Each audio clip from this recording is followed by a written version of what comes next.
Oke, selamat siang semuanya. Hari ini saya coba memperkenalkan apa sih manajemen proyek secara internasional itu. Untuk itu saya coba share screen. Oke, di sini akan kita lihat bahwa saya coba memperkenalkan sedikit apa sih manajemen proyek internasional itu sendiri. Oke, sebelumnya itu saya perkenalkan diri saya. Nama saya adalah Dr. Insinyur Lukas Budari Siombing. Saya coba perkenalkan ini sebagai bagian dari tugas untuk pekerti. Nah, tujuan mata kuliah kita ini adalah 4, yaitu mempelajari memberikan pemahaman kepada siswa tentang definisi dan teori tentang proyek, dan juga mempelajari memberikan pemahaman kepada siswa tentang manajemen divisi manajemen proyek, dan juga mempelajari dan memberikan pemahaman kepada siswa tentang berbagai studi kasus secara khusus yang berhubungan dengan proyek. Nah, kita lihat di sini, proyek secara historis itu kita lihat di sini bahwa proyek itu sangat beragam, mulai dari piramida, yaitu tahun 2500 sebelum Masehi, baru kemudian sudah ada secara buku, yang itu An Essay Open Project, dan akhirnya Adam Smith juga memperkenalkan sebagai manajemen proyek. Ini adalah sedikit perkenalan manajemen proyek. Dan manajemen proyek itu sendiri sekarang cukup banyak ya, itu dilihatkan proyek itu sebagai social proses, proyek itu juga sebagai proses politik, juga proyek itu sebagai proses intervensi, proyek itu juga proses value creation, proyek itu sebagai proses development, proyek juga sebagai temporary organization, dan juga proyek sebagai change process. Apa itu proyek? Proyek itu sebenarnya hasil daripada suatu pekerjaan, dan proyek itu adalah unik, gitu ya. Sementara hasil dari proyek itu adalah program.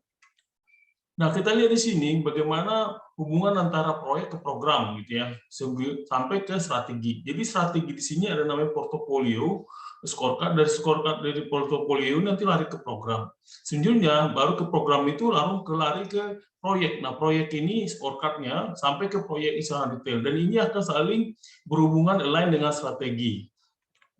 Dan apa yang disebut dengan manajemen proyek?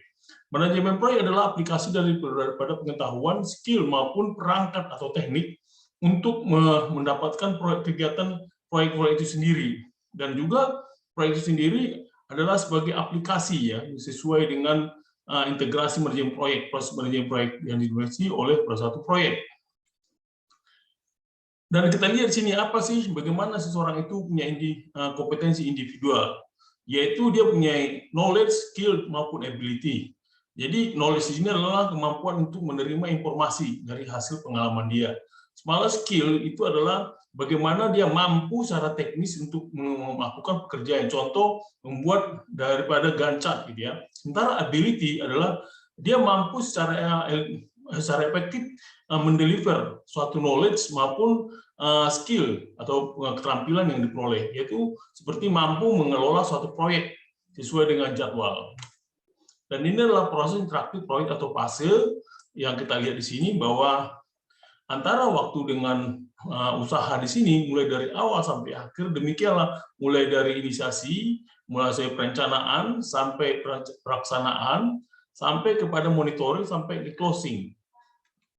Dan ini adalah kita lihat proyek sebagai lingkungan sendiri, di mana saling berkaitan antara strategi sampai ke produk. Nah, di sini kita lihat dari strategi ini akan muncul tujuan dari strategi sendiri, dari tujuan strategi itu akan muncul program. Dari program ini akan munculkan namanya project portfolio. Dari project portfolio ini akan mendeliver suatu benefit. Dari benefit inilah dia akan mendapatkan produk maupun layanan, sehingga dia mendapatkan menjadi kepada proyeknya itu sendiri, sehingga dia bersaling beralign atau bersinergi atau berselaras dengan strategi itu sendiri. Demikian hari ini saya sebagai pengenalan dari manajemen proyek. Terima kasih kami ucapkan, semoga bermanfaat ilmu ini. Terima kasih.